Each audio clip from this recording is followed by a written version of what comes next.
Hey guys, let's see what we can do together. One sec.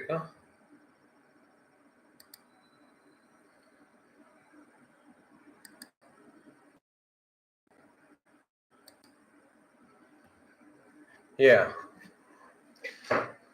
So here we are at with an interview of Vikram, and I'm going to review it bit by bit, sentence by sentence. Let's see how it goes.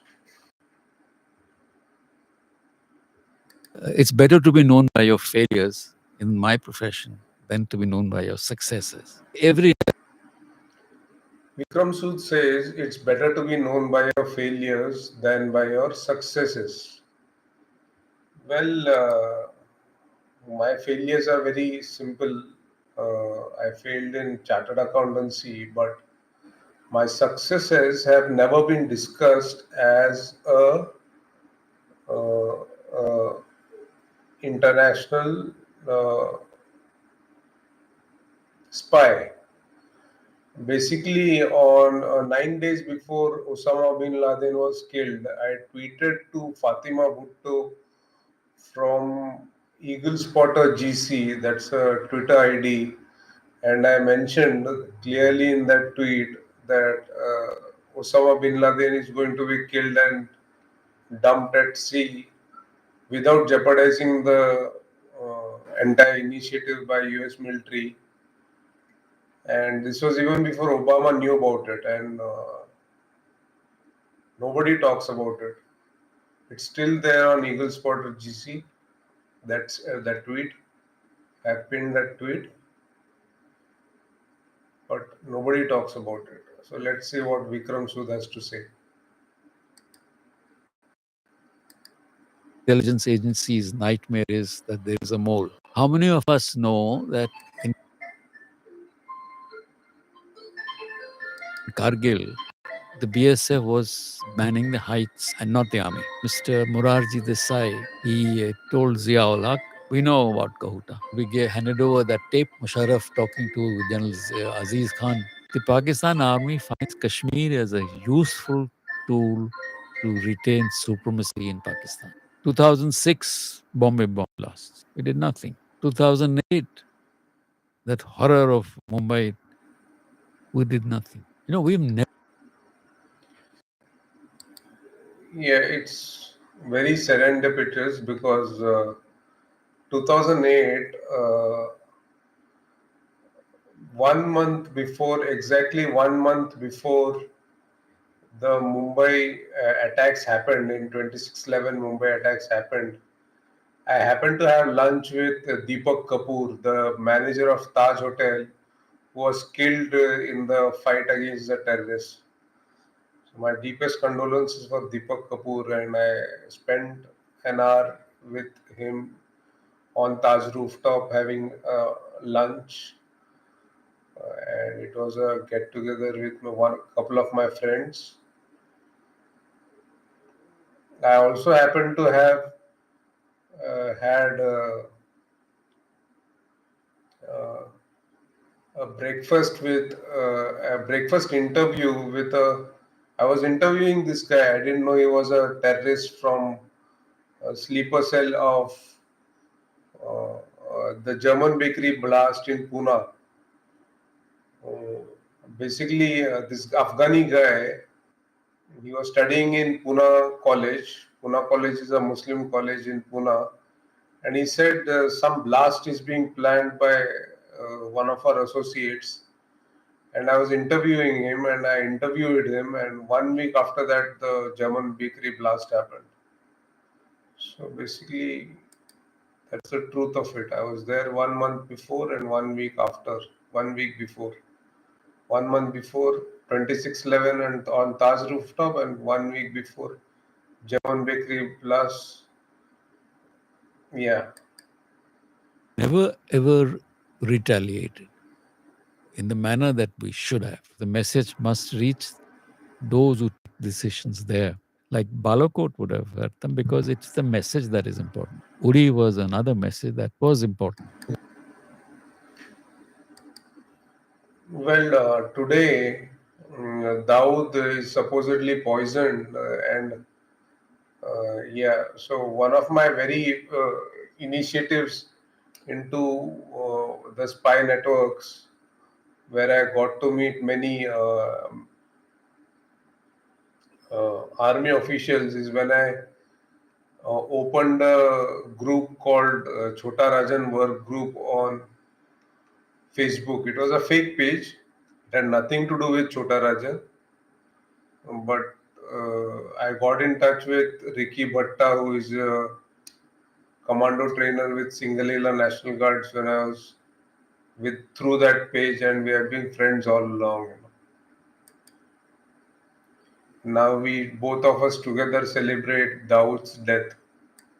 We have the ability to do it, and we will do it, and we will do it again. When this Kargil review committee was going on, and coming towards the end, this senior officer comes to me and says, "What you're saying is right,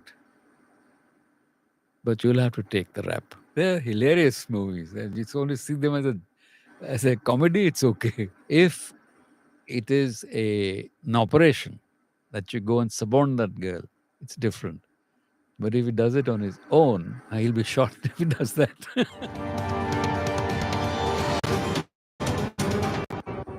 Namaste. Yeah, well, if it is an operation where you suborn a girl, that's correct, he says.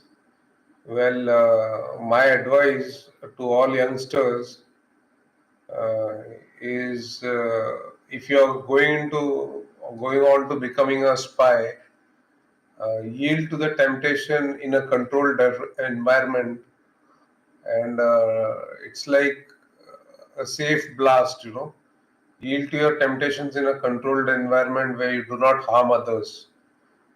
uh, no woman, no child, no lady, no men, no transgender.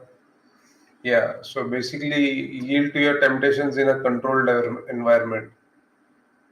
Do not suborn any woman is my advice to you. I differ with Vikram Sood on this. Namaste, Jai Hind. Welcome to another edition of ANI podcast with Smita Prakash. What is a spy like? Is an RAW officer somewhat like what Salman Khan was in Ek Tha Tiger? Or something like Akshay Kumar in Baby? Or is an RAW agent somewhat like Alia Bhatt in Razi? Is the Bollywood depiction of R&AW very accurate, somewhat accurate, or totally different? To answer these questions, we have in our studios former chief of the Research and Analysis Wing, Mr. Vikram Sood, who retired as a career intelligence officer in 2003 after 31 years in the R&AW. Mr. Sood is an advisor at the Observer Research Foundation and has authored two books, The Unending Game, a former R&AW chief's insights into espionage, and The Ultimate Goal. Mr. Su, thank you so much for being part of the podcast. My team has been wanting to have you on this show for a long time, and I'm glad that you found time to come to the studio here in Delhi and talk to us. I will begin with your books and then get to the meatier stuff after that. The Unending Game, in this one, it was very interesting, especially the Kashmir parts. For some of the stuff which you don't speak about, but you hint, and this one about narratives, the ultimate goal. For viewers, listeners, do buy this book, The Unending Game, and the other one is The Ultimate Goal. Both are available on the net. You can just buy this or in. I bought the Unending Game from Google Playbooks, and Google Playbooks is the best way to buy a book without having a hard copy of it. If you have Google Playbooks, go to Google Playbooks and buy the Unending Game. You can take screenshots of the pages of the book once you have bought it. So yeah, it's much better than bookmarking on a hard copy. Yeah. in bookshops. So tell me, Mr. Sood, how difficult was it to actually, post retirement to come out and write about your life. You haven't written so much. It's not a personal Yeah. kind of a story. It's more like a professional point of view. So was it difficult to get down to doing this? It was because I'm in service. You're used to writing short notes. Hmm. You write on the higher up you go, you have a one pager or a page and a half of the PM. From there to graduate to writing articles first, which I did in the Hindustan Times and other papers. Then I moved on to bigger essays and journals. Then one day somebody suggested to me, I think, that why don't you do a book on the basis of all your articles? I said, no, that's not really interesting. Well, I was thinking of writing 1,000 books, with basically the title of the series being Fleecing Tip. And even a fleecing tip, you just have to write two words. Any two words from any crossword puzzle, and it would become a fleecing tip. So, yeah, that's my idea for 1,000 books written by me.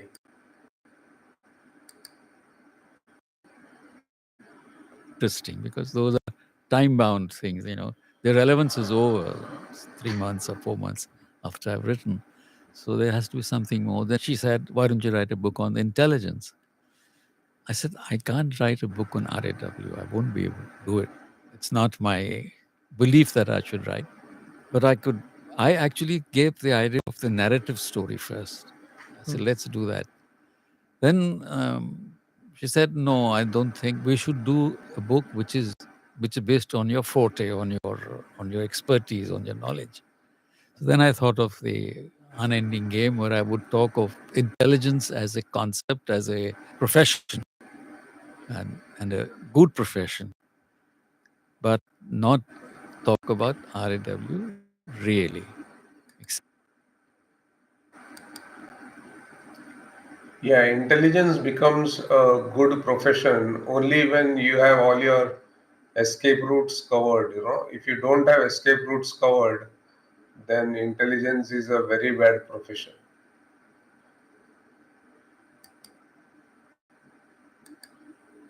When it is relevant to us, to the chapter or to the topic.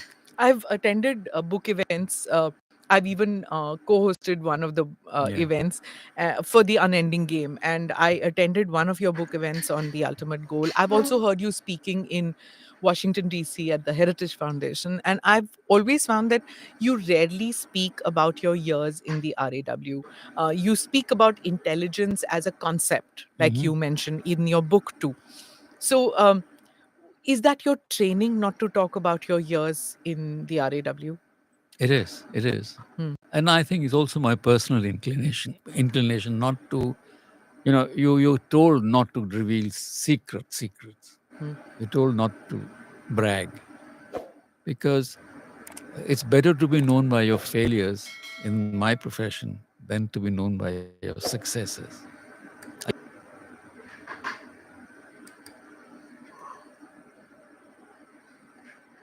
Well, I have been bragging about the tweet to Fatima Bhutto about Osama bin Laden assassination. The message to Netherlands embassy 24 hours before the plane was brought down, MH17 plane was brought down about Ukraine, was can't live with them, can't live without them. The Russian spy game has achieved a quantum leap. So yeah, I did that too. You can ask the Netherlands embassy in Bangladesh whether they received a Facebook communication from me on that occasion, and they'll say yes. Yeah. So I don't know why bragging is considered bad, because bragging is the only way you can prove your credibility in the first place. I tell you Explain why. that. Yeah. I tell you why. Hmm. Because if we have succeeded in, let's say, breaking a terrorist ring, and we tom about it, now the other side knows Hmm. that they've broken this ring. Hmm. How do they know? Hmm. So they do a back check. Well, I disagree with Vikram Sood on terrorist rings, doing a back check on you based on your activity. Basically, I am a devout Hindu, and by a devout Hindu, I mean I am a Qazi who knows Sharia laws, and I feel that the most hardened Muslims are Indian Air Force officials. So, Indian Air Force officials and a devout Hindu is nothing but Islam. It's like a devout Hindu is a Qazi who knows Sharia laws, and the most hardened Muslim is Indian Air Force.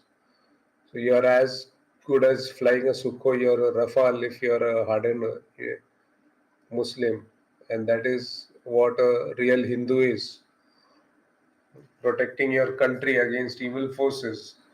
So basically, SDPI and PFI, basically they are just fronts, BSF, CRPF, nothing else. Where did they go wrong?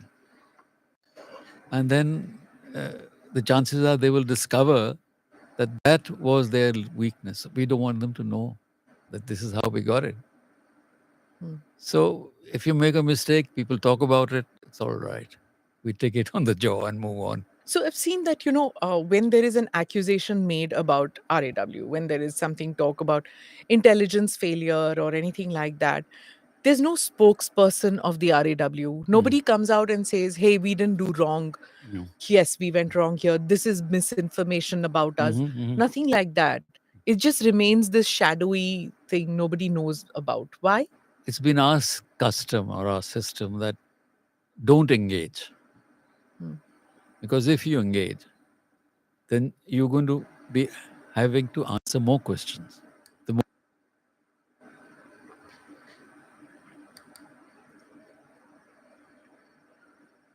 Well, Vikram Sood has personally never engaged with me. I have sent him many tweets from different Twitter IDs, and he has blocked me on several Twitter IDs more than once. He has not blocked me right now, but he has blocked me earlier. He's grown wiser over the times. So I don't know what he's saying. more you engage, naturally Yeah, so basically he doesn't want you to engage with him. So he's blocked me on Twitter because he doesn't want me to engage with him. there will be cross-questioning, cross-examining sort of thing that, but but this happened then, and how do you relate it to this? So don't get into a dialogue, and let the mystery remain. Let it remain with a question mark, then try and solve it. But when things like Kargil Review Committee happen, when you are expected to give evidence and defend, then it's a little different. Then you have to say it more or less openly that this is what happened. This is not what happened. And how many of us know that in Kargil, the BSF was manning the heights till 1982, and not the army. LOC heights, the upper heights of north of Kargil and north of Dras. 1982, that system was taken over by the army.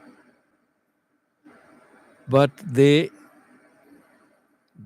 used to pull down their troops in October and send them back in March.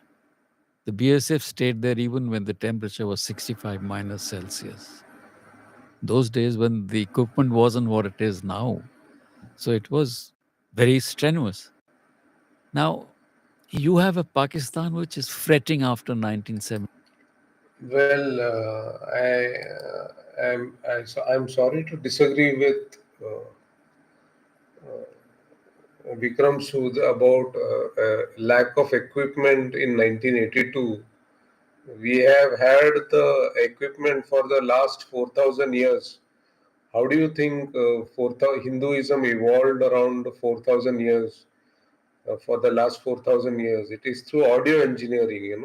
Audio engineering is clapping noises from heaven, clapping noises of familiar faces implanted in your dreams, clapping noises with instructions implanted in voices inside your house. So basically, if you are hearing voices or if you are hearing clapping noises, don't go to a psychiatrist and fill a psychometric form and give that 500 psychometric questionnaire and be on pills and or go on shock treatment, because that's just what Hinduism is all about, you know. Yeah. So it's not 1982. Hinduism is on a steady platform for the last 4,000 years using audio engineering and visual technology. Through movies like Inception came yesterday, right? 71. He is looking for something. And Musharraf must have noticed this, or others must have noticed this. In fact, they had prepared a plan, and Benazir Bhutto turned it down. He said, "What if the Indians react? What will you do?" Which Musharraf didn't have an adequate answer, and they shelved it. But they resurrected it in 99. This is what General Musharraf or the Pakistani always have done, which is go in, but no plan further, No. right? Yeah. So it every war that they have fought was that कूद पड़ो, उसके बाद होगा वो देखेंगे बाद में. I mean, even if you read Musharraf's book, it's like that. It's this bravado of jumping in and somebody will take care of the mess later. Yeah. It is the sort of self-acclaimed superiority. Okay, we are Punjabi fighters. वो तो बानी है. Yeah, what is this thing about Indians being baniyas? And so look down हाँ, upon look them? down upon them. But why? Because Why should you? I think it comes. No, Indians being Baniyas is not looking down upon them, it is looking up upon them, because Baniyas are basically Marwaris, and Marwaris are the most successful community in India. So it is looking up on India if you're looking at an Indian as a Baniya.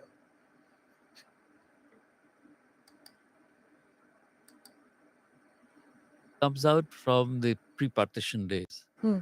where the money lenders and the shopkeepers were all Hindus mostly, and the Muslims weren't there. So they would in other trades and agriculture and so on and so forth, and he was the money lender, the margin, Hmm.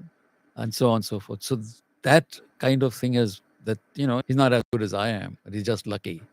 He's got more money. That they are vegetarians and they are baniyas. Baniyas. This is it's a Therefore, they don't narrative. have strength. Strength Like we have the warrior strength. We are the warrior class. Plus that we are of the Arabic descent. Arabic, and plus the British definition. As I said, we are a agriculture community. Our village has agriculturists, and my father is a zamindar himself. He's got 8 acres in Kerala, which is unheard of. And yeah, so being a zamindar, he is a Muslim zamindar because he's from the RSS, and he understands RSS better than anybody else. He reads Prabuddha Kerlam Kesari. He fills out subscription forms of Kesari. He's making sure that he subscribes 2 booklets of Kesari every year with 52 issues of Kesari magazine. He subscribes to Organizer magazine. He gives out subscriptions to Organizer magazine. So basically, he's the best Muslim zamindar. He's the best Hindu.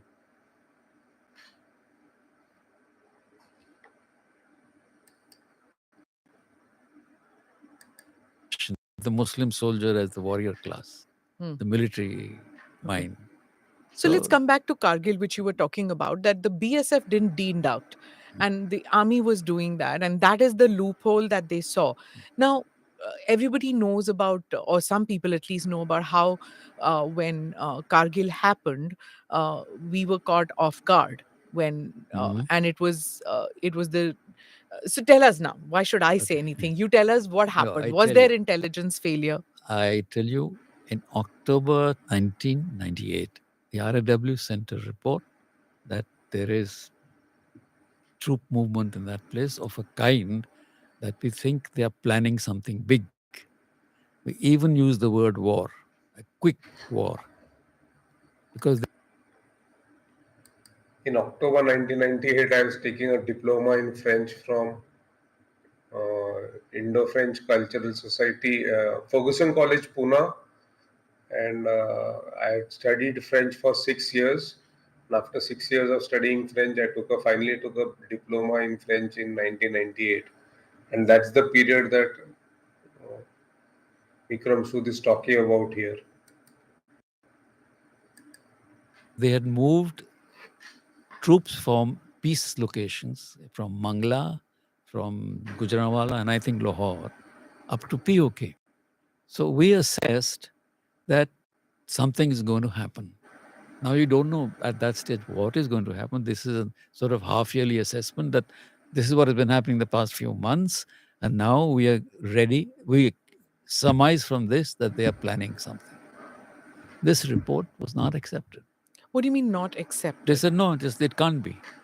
So who does that? Is it the I mean, political leadership or is it? RAW is the agency that has supplied the information. We make a recommendation. That's where it ends. Okay. That is for the political masters or the consumers to decide what to do with that information. They said can't be.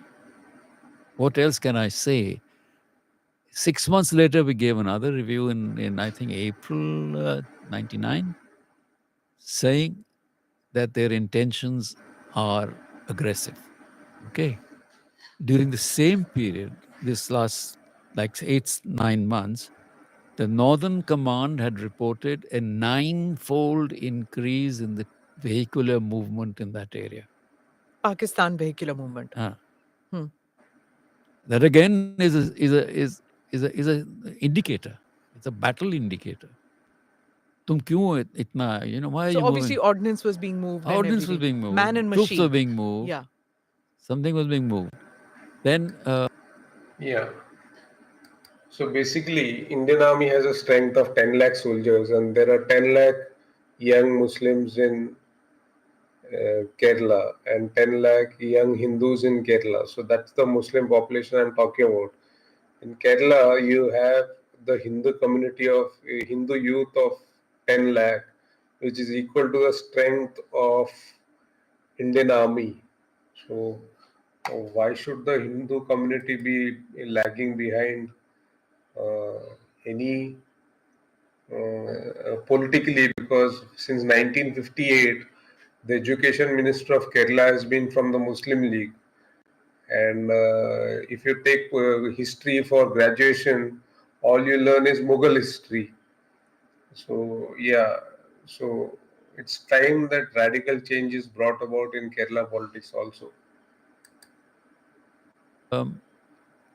to one colonel. So there's military intelligence and RAW input before Kargil actually happened. Yeah. Before the Pakistani troops moved in, There was also IB information. there was also IB. Okay. So multiple agency information went in Yeah. into the. So if all this information was going in, why did the Lahore bus yatra happen? I don't know. That is the political decision. Before doing a yatra of that sort, where the prime minister takes this bold decision to go, he's already got information about from 3 sources. I don't know whether he got it or not. What is the chain of command then? You How does know, the information go from where to where? there was a note from the intelligence bureau chief, the DIB, I think June 98, of hectic activities in POK, and saying that something is happening. Now that report was addressed to everybody. When the DIB or the secretary are writes, it goes to the head of the government. It goes to the prime minister. It goes. There was an NSA by then. Well, sort of. The PM principal secretary was Principal still. secretary was doubling up as, or Yeah, not. and you had the JIC then. Okay, Joint Intelligence Committee there. The Home Secretary would know. Yeah, cabinet secretary The would know. Cabinet Secretary would know. The Home Minister would know. I should imagine so. Yes. Right. Now, all of them knew that there was some kind. Tell me, at that time also, I remember, or previously, people used to keep saying, "ये तो intelligence report आते ही रहते हैं." Ah. Huh?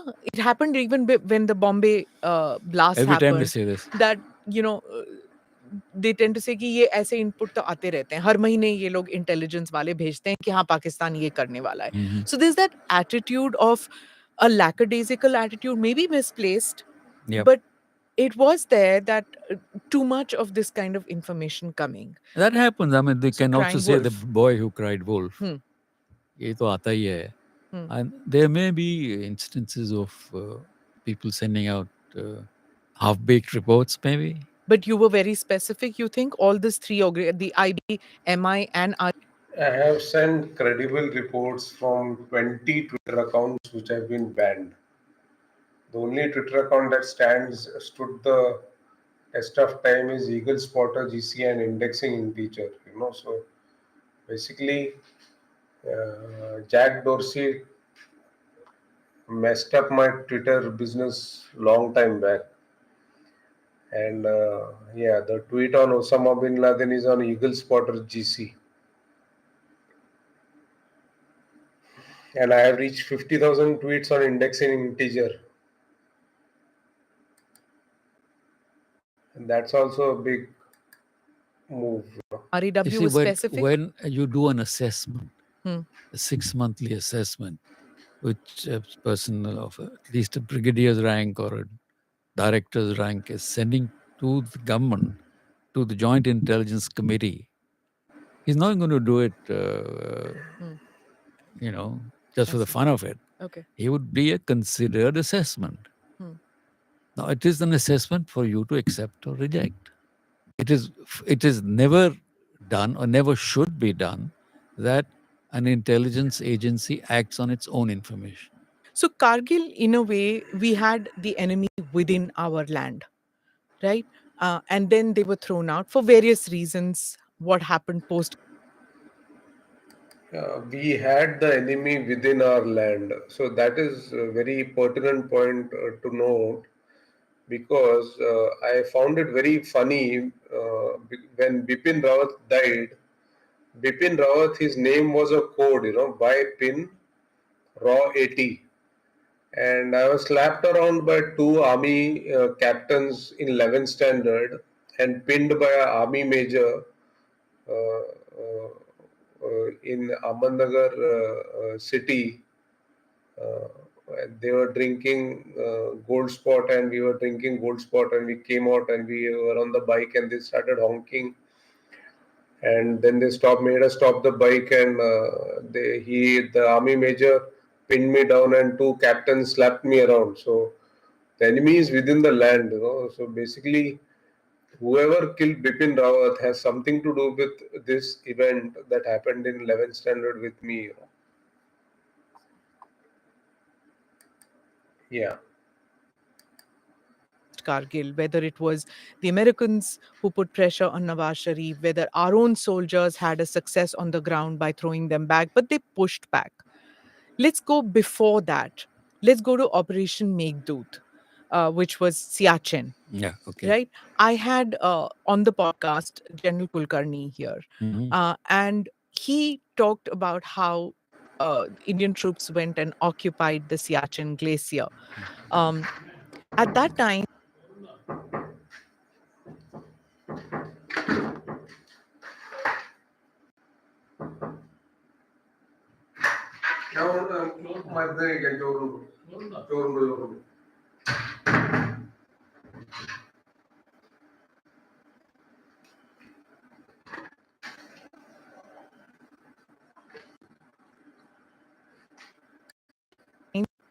in the interview, he mentions General Hoon. And he says about how General Hoon played that role. He went and got the equipment Yep. and things. And then he also mentioned that you were station chief in Srinagar at that time. And you gave the intel also. And the intel came in from MI and RAW that Pakistan was buying winter gear. Winter gear. So tell from me about Austria. that. From Austria. From Austria. Yeah. You gave that information Yeah. at that time? And did you suspect that it was to launch an operation? We had General Hoon and I had a discussion on this in his headquarters. Basically, Yeah, the Indian Army should buy winter gear from me. I would sell them brown hoodies. Brown because the church's pastors, in any church, the pastor wears a brown hoodie. And if you wear a brown hoodie which says cops, cops, less cognitive dissonance with women, lawyers, easy way out for men, that would be make for a great slogan for a hoodie, and I would supply more such hoodies to Indian Army if they make me a Indian Army contractor, for hoodies, winter gear. And I remember the Srinagar. Srinagar. Hmm. I remember the exquisite kava I gave me. Mhm. Never mind. But we had a discussion. And it's obvious that when you buy such equipment, there has to be a purpose. It's not for tourism, because prior to that, the Pakistanis were trying to send tourist groups from POK across Skardu and beyond, uh, under that garb, trying to find out more intelligence, and also encouraging the belief that all this belongs to them, that this area north of the LOC is all theirs actually, and they want to occupy it. So that had to be stopped. General Kulkarni. Yeah, I personally feel that I live in a very underdeveloped area. There is only one barber shop and a few uh, retail stores, small shops in my area, and I feel it's so underdeveloped. It's almost equivalent to Pakistan occupied Kashmir. I call Vattekad a Ward 8 Panchayat of Kodagra Panchayat, Pakistan occupied Kashmir, because it's the most underdeveloped area in Thrissur district. Called it cartographic aggression. Or That's what they were doing, and the intel that was provided to the army at that stage was that this is what they were doing. They were slowly, like what the inching Chinese forward, are yeah. doing, yeah, salami Yeah, slicing. yeah. Slowly you take it, and then you pass the word around Ye that to this hamara is hai, ye to hamara hai. No, So they were doing that. They were trying to establish ownership by saying that we are organizing the tours, which is all being done by us. The Japanese climbers have come, and so on and so forth. So that had to be stopped. so when you had this information, did you tell your chief at that stage, or And how? of course, Who was the chief at that stage? Gary. Gary Saxena. Okay. So tell us about, I'm going to come to that part too, that, what was it? Who were the chiefs who actually, like, you had this rapport with, which you unhesitatingly could give your report, and you knew for certain that that report would be believed and it wouldn't just end up in another file? Who were those chiefs that you work with, that you were most impressed with? Well, actually, the iconic figure was Mr. Cow. Arin Cow, R.N. the Cow. I mean, the legendary. legend. There's le- none who can, come up to him. And he was a first-rate human being in every way. I mean, he was genuinely what he was. We all looked up to him as a role model. So you were one of those cowboys, In KAO. a manner of speaking, I wasn't recruited directly by him, but I was recruited in the first flush when they were recruiting from outside the police and outside the direct recruitment. We had a direct recruitment in 71. First batch was 71. That was because of the war, No, it was just generally. a service of your own. So we didn't have an external intelligence wing before 71, No, we had RAW was formed in 68. 68. Uh, But you didn't join then. no, I joined in 672 So tell me March. the gaps, 68 to 72, where were you? What were you doing? 68, 66, I joined this government as a postal service probationer after the UPSC exam of 65 and Missouri 66. And then I was posted to Delhi. They asked me, where do you want to go? I should have said something else instead of saying Delhi. Should have said Maharashtra or somewhere, seen the country. But I said, no, Delhi. So it's okay, there's a vacancy. So my office was in Defense Colony. As a postal service officer. Yes, the senior Okay. superintendent post offices, South Division, Defense Colony.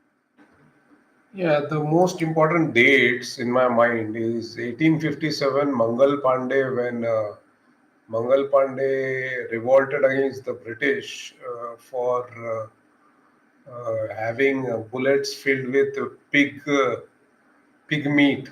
meat,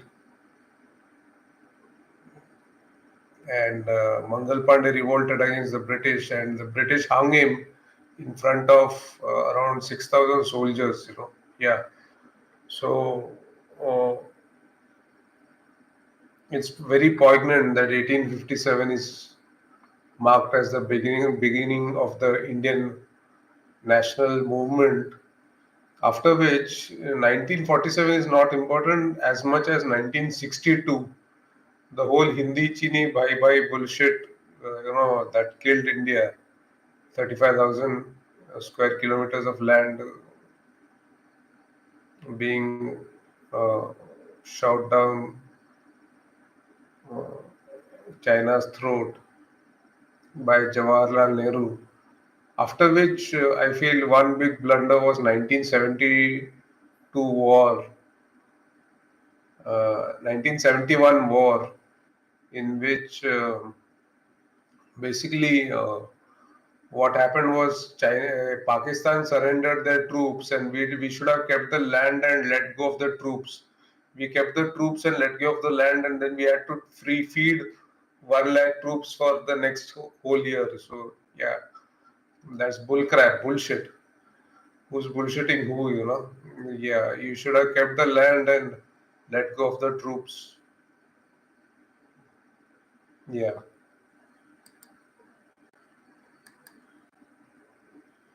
C563, I still remember.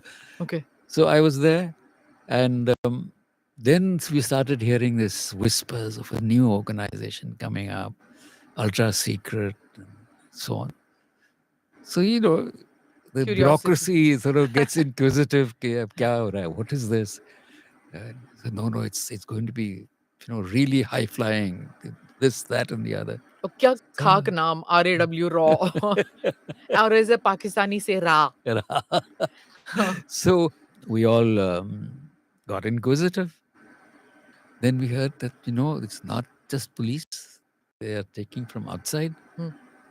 And, Mrs. G and R and Cow had decided that they will not make it into a police organization. This is Mrs. Indira Gandhi, just Yeah. in case our viewers are getting confused.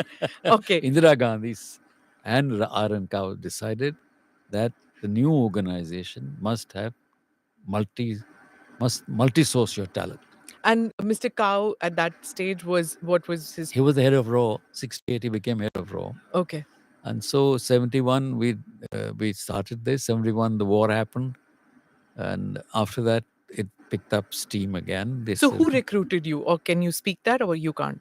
I don't know who recruited me in that sense. My dossier was obviously called for by the organization. And So how does, like, do people apply for working in the not now, but at that time, did you apply for it, or did they scout around and found people? some scouted around and had their name pulled in. What was it that they would have found about you that they would want I you? just saw I think they just saw the performance record Okay. and wanted a new face, maybe. Because I would think that you didn't have that, which everybody when you became chief, because you were the first non-police officer to become chief.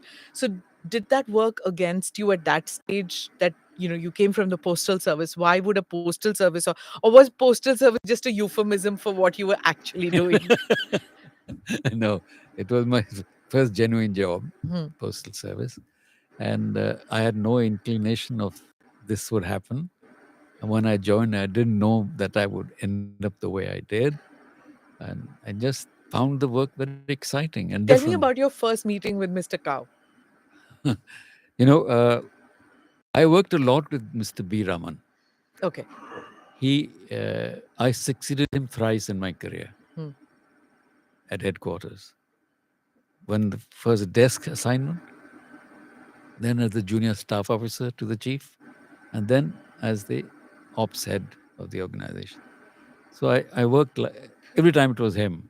And he used to give me little tips. He said, "You're going to meet Mr. Cow?" I said, "Yeah."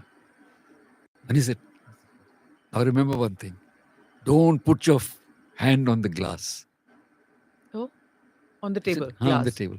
I said, "Why?" Because you leave fingerprints. He doesn't like those. Oh my God, that finicky. That particular. Oh, But he was such a sweet man. He was so wonderful to deal with. sweet man. Yeah, yeah.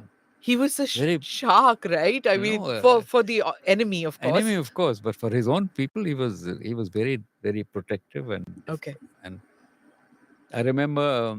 I've seen him once Uh-huh. from a distance. I was terrified even when I saw him because, there was so much one had heard about him. No, But yeah, he's an amazing man. I remember in 2001 when we had the Parliament attack. Hmm. That was December 13. Hmm. Now, December 19 is the raising day of the Special Frontier Force. Explain. In 2001, August 18, I joined United States Social Security Administration, and I was working there as a Social Security Administration employee for the next 1.5 years. And a lot of things happened. The Parliament attacks happened. The World Trade Center collapsed. Everything happened during that time. I was witness to it.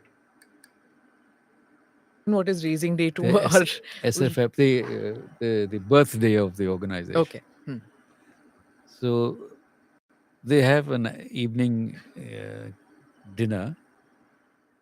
And that day, there was a rumor, if you remember, that some terrorists had occupied Doordarshan No, on All India Radio. Okay, really? Ah, Which year was 2001, yeah. 2001? Okay.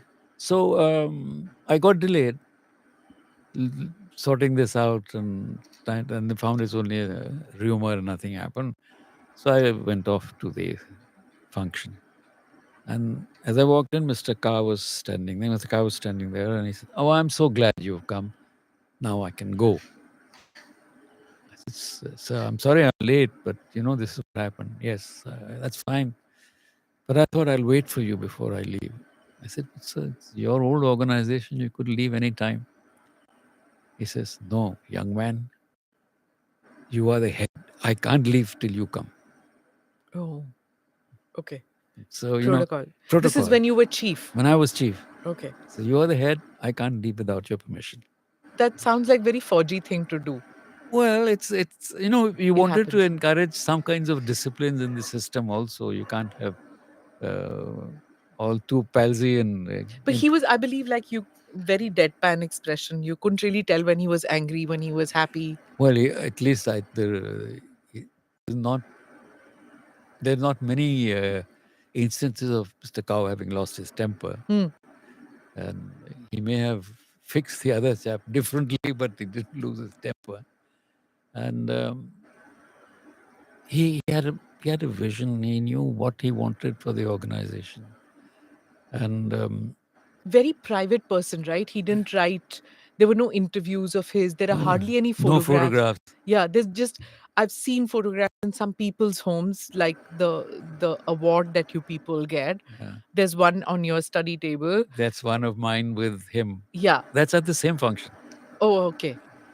So I've seen that, and I've seen in somebody's book.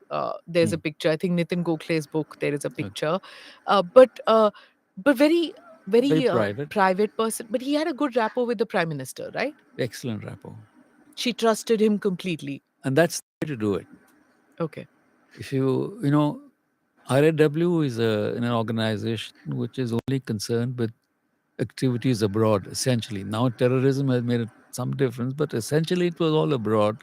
We didn't have terrorism. We didn't have the kinds of threats that you have today. It was military threat, maybe economic threat, but primarily military threat was what we were concerned with in the early days. Then you have to interact with so many countries. You cannot reveal too much to either side. You cannot not reveal with unless you want to have some information back from them. So he had to be discreet and quiet, and that would be the role model. But now it's different. Now it's everybody's in it. And also, No, basically, India has hostile neighbors, right? What if China attacks us when Nepal is Maoist, and what if China attacks us when Lanka is Buddhist, and what if China attacks us if Pakistan is Islamist? And what if China attacks us if Maldives is hostile? What if China attacks us if Burma is hostile? So basically, yeah, we are surrounded by a group of hostile countries, you know. I think there are so many elements to it, right? There wouldn't have been so much of technical intelligence, technical aspect I hadn't heard as of it. compared I to. hadn't heard of it. I mean, when did internet come to India? So it's only then that It's TechInf the came whole in. thing has changed now, and mobile communication. Hmm. When on your phone you have all the information of the world you can keep Hmm. and communicate. So how does the organization keep training young officers to move with the times, or is it hard for government I organization? Like, think I think the problem is going to get worse and worse in the sense that we don't know where technology is going, hmm, but we know that today Facebook or whoever can download billions of material in a day. You can have 2 billion messages on Twitter. How do you keep watch if you want to keep watch? Yeah, the only way to keep watch is to hyperlapse on events. Hyperlapse means suppose you're taking a picture of a cloud over 30 minutes. You're you're shooting a video of a cloud that is moving over a period of time over a river in 30 minutes. If you capture the entire video and hyperlapse it into 3 minutes, you will see the entire cloud moving across the river within 3 minutes. That actually happened in 30 minutes. So basically, hyperlapsing all events into small pieces of information is very important in today's world. It's not the big data that is important, it's hyperlapsing that is important. Maybe we don't need that kind of a watch because we don't have that kind of a global interest. But the Americans or the Russians, the Chinese, who want to know what is happening everywhere all the time, must be snowed under. hmm. And now we're already talking about artificial intelligence, which I read a book, Ray Kurzweil's book, The Singularity is Near. He said their time will come when the artificial intelligence will be superior or be ahead of human intelligence. Now, what if that goes rogue and Artificial nobody to control it? Okay. So I'm going to rewind a bit. Artificial intelligence is only a underpaid, overworked worker. It's nothing other than underpaid, overworked worker. So basically, if you walk down the street and if you see an underpaid, overworked worker, make sure you tap into his artificial intelligence and give him a good job where you can pay him well. Artificial intelligence is nothing but an underpaid, overworked worker. Um, we talked about Meghdoot, we talked about Operation Meghdoot, we talked about Kargil.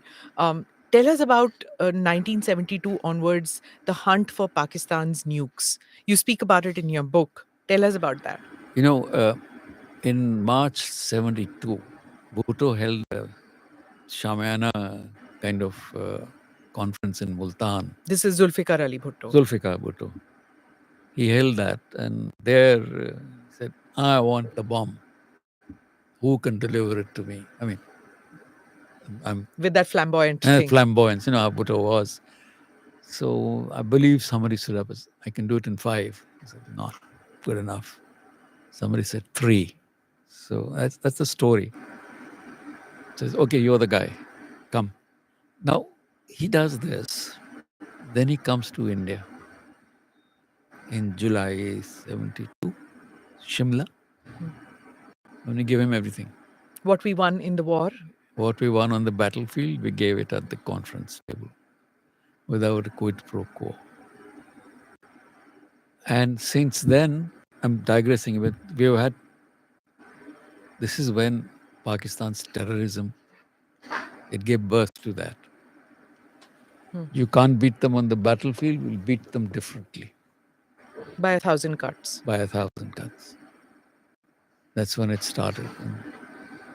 But Basically, American army is the strength of the American army is equal to the strength of the Pakistan army. So basically, Jack Reacher, Javed Sheikh, no difference. Absolutely no difference between a Jack Reacher and a Javed Sheikh. So yeah, so Pakistan army is equal to American army. So make sure you know that. coming back to the nuclear stuff, we can talk about that later. About terrorism. 72, there was a frantic hunt, naturally, for what the Pakistanis are up to, where it is coming from, where is the knowledge. It was a blank. Everybody, it was a blank for them, for everybody. And then we did our nuclear test. Pokhran 74. Then the Pakistanis hastened their attempts. Then little driblets started coming out. Okay, yeah, ye ho raha hai, this factory and that factory. Karachi nuclear complex is being built. And Kahuta. no, Karachi mein nuclear power plant thing was being built. And Kahuta was listed as one of the spots. And then Mr. Morarji Desai, the Gandhian that he was, Prime Minister of India. Prime Minister of India, 77, or 78, he told Ziaul Haq, we know about Kahuta. Okay. And Ziaul Haq got alarmed that these guys know. So it became more hectic there. Their plans to collect, and they closed in their gaps. And then in 79, there is this report that it's not plutonium, it's uranium, because they're hunting for inverters. And those inverters are used only if you want to use it for uranium enrichment. And they are hunting for it all over Europe. And some have been supplied already from, I think, from UK via Germany, listed something else, listed as cotton weaving machines, and reaching cotton spinning machines reaching Karachi.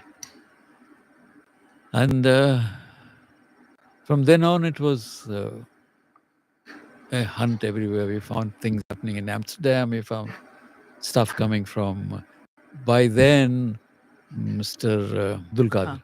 He had stolen the secrets from the Dutch nuclear plant where he was working. The whole thing. So they got a ready-made material to build their systems. And then the Chinese stepped in with their assistance. After Pakistan's relationship with the Americans had worsened, particularly after 72, the Chinese stepped in with their offers, and nuclear material was shipped by the Chinese to Karachi. It was, I think, intercepted by us once in Bombay and not sent further. Coast Guard. Probably. Okay. Coast Guard. You said that, we've seen this also. There are reports, there are movies made on this about how Murarji picked up the phone and called up Zia and told him about Kahuta. Let me get to the point where intelligence organizations give this kind of information and they are let down by the political master at that time. I'm saying using the master in a very loose way, but the political head compromises on the national security scene. What happens then? Isn't it when you give intelligence of this nature, it's highly classified? It is. Right? I would think that there'll be just 3 people or 4 people who would know. It would probably go by word of mouth also at many times. Not even a written report. But you're saying specific information was given, and the movie has it, and there are articles about how you got to know about that, and the agent who was sent across, and what happens to the morale of the organization when this happens? Actually, when Morarji, the morale was in the boots anyway. But that aside, anyone who does this, it's a disservice. It is a disservice. I think in America, if you did this, there would be a court of inquiry. In Britain also. But here, nothing happened. He said it. Was he, if you were to think back as to why he did that, was it to uh, was it to just tell the guy that, listen, I know everything about you guys, so don't do anymore? If I was to just say, take play the devil's advocate out here Mm. and just say, do you think he had good intentions or misplaced good intentions, you'd think? I think it was misplaced good intention that I'll tell him that we know it, so don't do it because there's no point. We shouldn't be fighting a nuclear war. Mm, But very few of us have really understood what's in the Pakistani mind. mm. So they were not going to stop.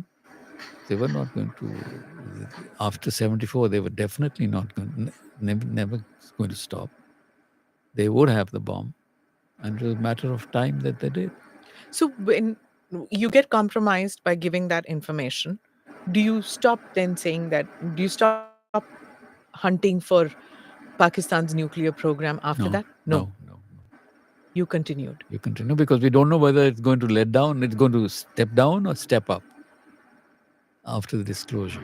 So, despite this dhakka Yeah. that comes in, that the prime minister has gone actually to the enemy and given information to the enemy, you, the RAW continues to research and continues to get intel on Pakistan's nuclear capability. Yep. Is that it?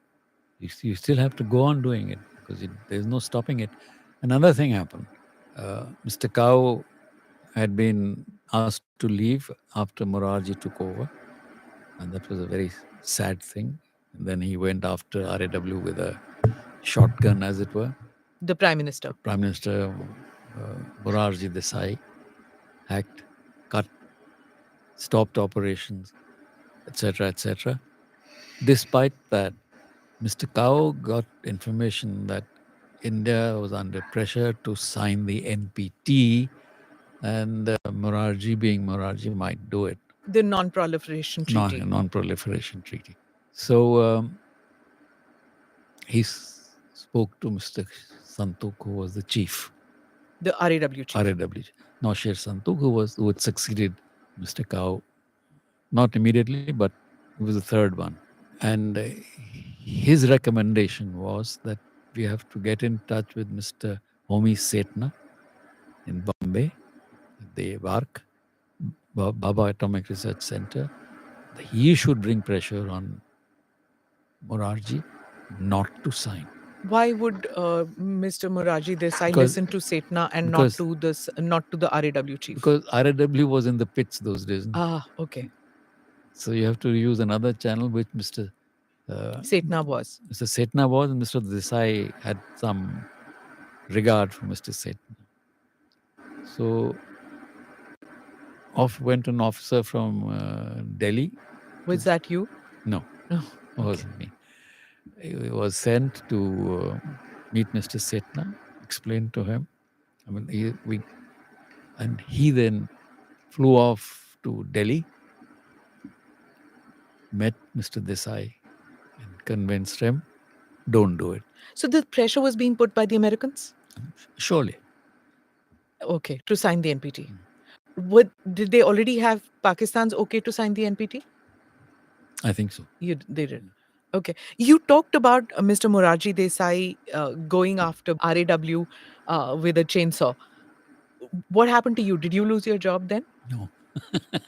No. There was a time that we used to all sit around, the young officers, ab kiski bari, people had, the divisions were being closed, not because the person was not required or not good, but closing a division, closing a station.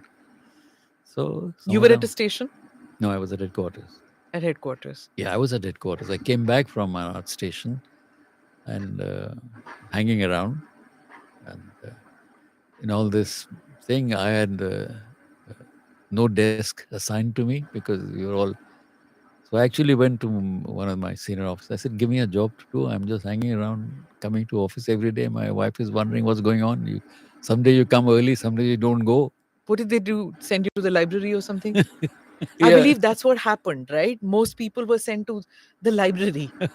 yeah. They had no place to sit because those days also we didn't have a building. You didn't- We were all in different buildings, cloistered. And, this division is here, and this division is mostly in South Delhi. South South Delhi.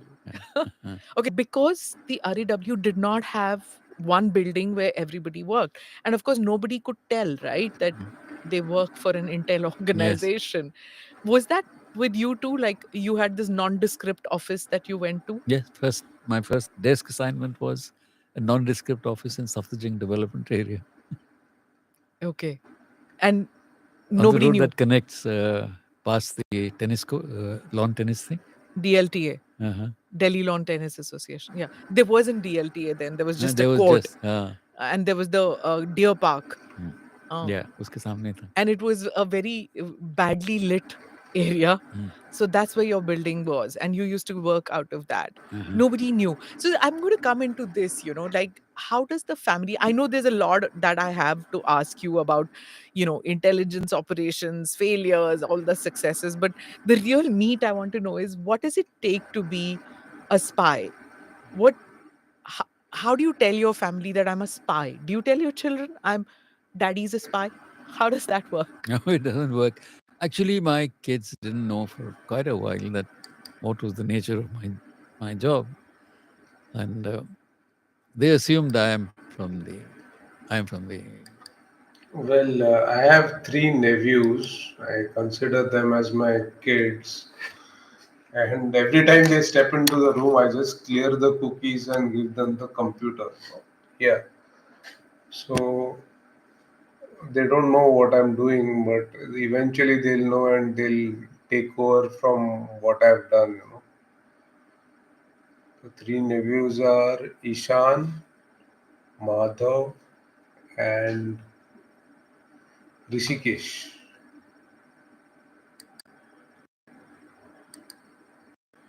External affairs and IFS, and they never asked any questions. But once you get older, then you find that the company that you keep, the friends that you have, are not from that. Hmm. They are different. So they begin to wonder. They want to know, Dad, what do you do? Like, for instance, once it happened. Those days, you didn't have internet, you didn't have mobile phones or email. You can give different IDs and different um, means of communication. There's only the telephone. So I was doing ops, and they assigned me a new telephone separately, only for this work with a different name. Ops as in operations. Ops is in operation. So for your operational requirements, I had to have a separate phone, not linked to the office phone. So it was installed, and I had given a name to the agent that my cover name was this, if you have to call me. Can you tell us what the name? Kumar is a typical name. Yeah. Nobody knows. That's not very imaginative. Not innovative at all. It's better that this you can't trace it then. Hmm. So And it's many. easier to remember, I guess. Yeah, then easier to remember, and you can't say everybody's a Kumar here. Hmm. So the phone rings. My daughter picks up and she says, "Hello, Kumar साहब से बात करा दीजिए ये गलत number है Fine. Oh. I hadn't told her my mistake Huh. so I went out. I said I'll hand this phone. He rang again thinking that he genuinely made a mistake, so contact was established. Hmm. So this happened, and then there were times when I would do odd hours of work, long hours of work, sometimes off on a Sunday, sometimes off on a Saturday. Basically, the reason why I'm making this video in the first place is to establish contact with a audience that I have not reached before.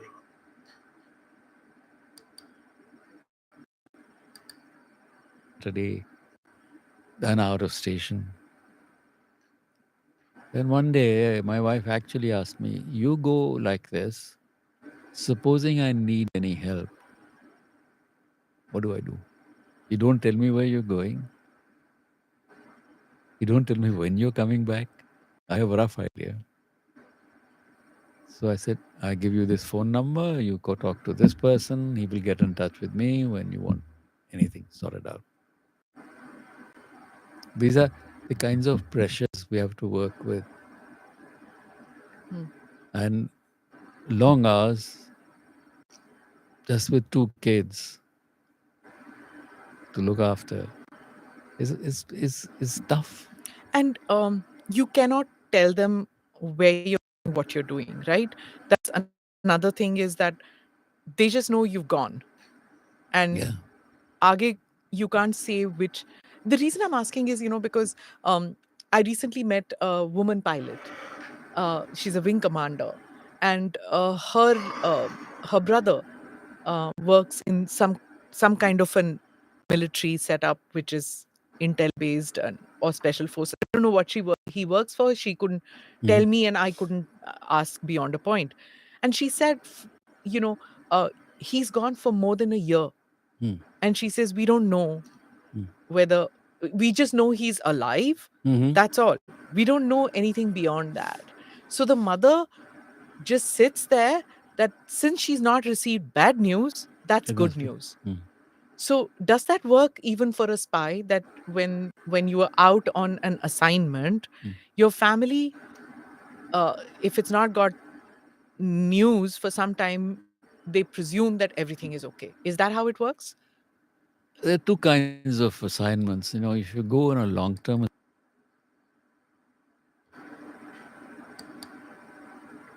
Yeah, so I'm ending this review right now. Basically, I have got my cues, so I have my cue till this point of time in the video to keep my review till. So I'm ending this review right now and of the interview, and let's see in a different ANI podcast review.